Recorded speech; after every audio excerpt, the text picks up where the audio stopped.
ओम श्री गणेशाय नमः। श्री शिव महापुराण रुद्र संहिता पार्वती खंड 34वां अध्याय।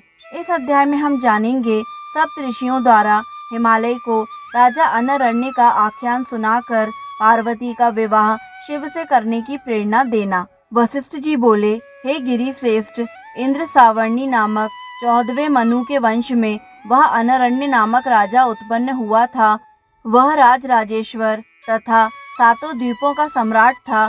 वह मंगलारण्य का पुत्र अनरण्य महाबलवान एवं विशेष रूप से शिव जी का भक्त था। उसने महर्षि भृगु को अपना पुरोहित बनाकर 100 यज्ञ किए और देवताओं के द्वारा इंद्र पद दिए जाने पर भी उसने उसे स्वीकार नहीं किया। हे हिमालय, उस राजा के 100 पुत्र उत्पन्न हुए थे और लक्ष्मी सदस्य सुंदर एक पद्मा नाम की कन्या उत्पन्न हुई। हे नग श्रेष्ठ, उस राजा का जो प्रेम अपने 100 पुत्रों के प्रति था उससे भी अधिक उस कन्या पर रहा करता था। उस अनरण्य राजा की सर्व सौभाग्यशालिनी 5 रानियां थीं जो राजा को प्राणों से भी अधिक प्रिय थी। जिस समय वह कन्या पिता के घर में युवावस्था को प्राप्त हुई तब राजा ने उसके लिए उत्तम वर प्राप्त करने हेतु अपने दूतों से पत्र भेजा। एक समय ऋषि पिपलाद जब अपने आश्रम जाने के लिए तत्पर थे तभी तपस्या के योग्य एक निर्जन स्थान में उन्होंने काम कला में निपुण तथा स्त्री के साथ श्रृंगार रस के सागर में निमग्न हो बड़े प्रेम से विहार करते हुए एक गंधर्व को देखा। वे मुनि श्रेष्ठ उसे देखकर काम के वशीभूत हो गए और तब से चित्त हटाकर दार संग्रह की चिंता में पड़ गए। इस प्रकार काम से व्याकुल चित्त हुए उन श्रेष्ठ मुनि पिपलाद का कुछ समय बीत गया। एक समय जब वे मुनि श्रेष्ठ पुष्पभद्रा नदी में स्नान करने के लिए जा रहे थे तब उन्होंने लक्ष्मी के समान मनोरम युवती पद्मा को देखा। उसके बाद मुनि ने आसपास के लोगों से पूछा कि यह किसकी कन्या है। तब शाप के भय से व्याकुल उन लोगों ने नमस्कार करके बताया। लोग बोले, यह राजा अनरण्य की पद्मा नामक कन्या है जो साक्षात दूसरी लक्ष्मी के समान है। श्रेष्ठ राजागण गुणों की निधि स्वरूपा इस सुंदरी को पाने की इच्छा कर रहे हैं। ब्रह्मा जी बोले, इस प्रकार वे मुनि उन सत्यवादी मनुष्यों की बात सुनकर अत्यंत व्याकुल हो उठे और मन में उसे प्राप्त करने की इच्छा करने लगे।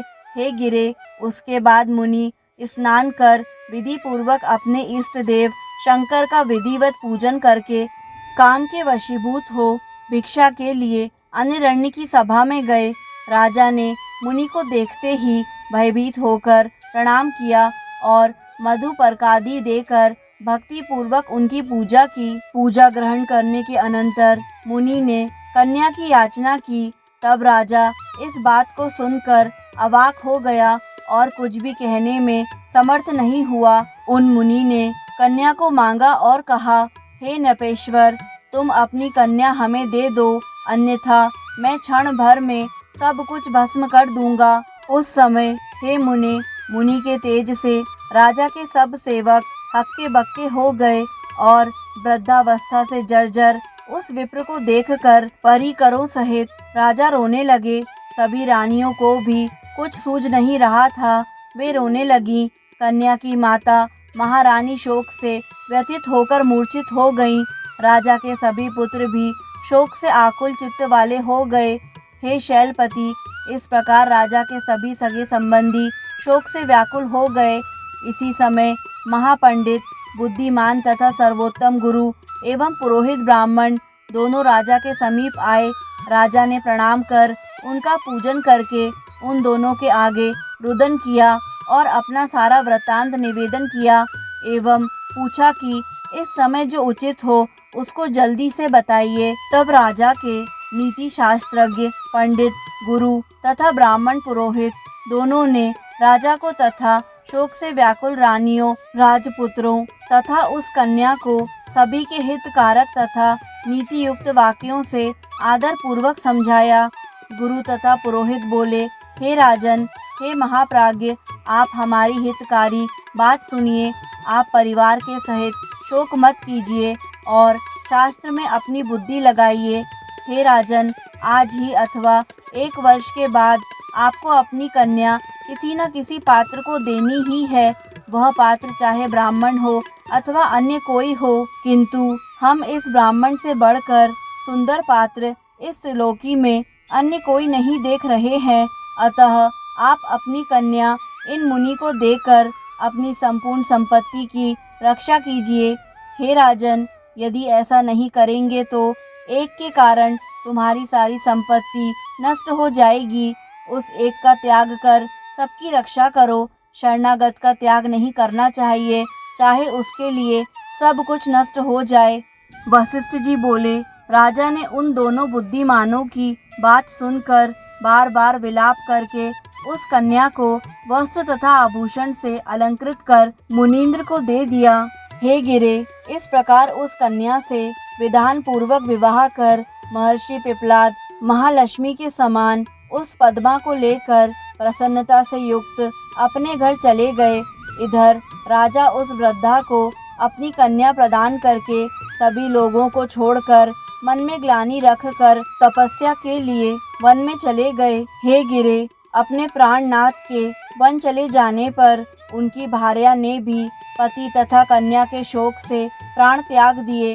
राजा के पूज्य लोग, पुत्र, सेवक राजा के बिना मूर्छित हो गए तथा अन्य सभी पुरवासी एवं दूसरे लोग यह सब जानकर उच्छ्वास लेकर शोक करने लगे।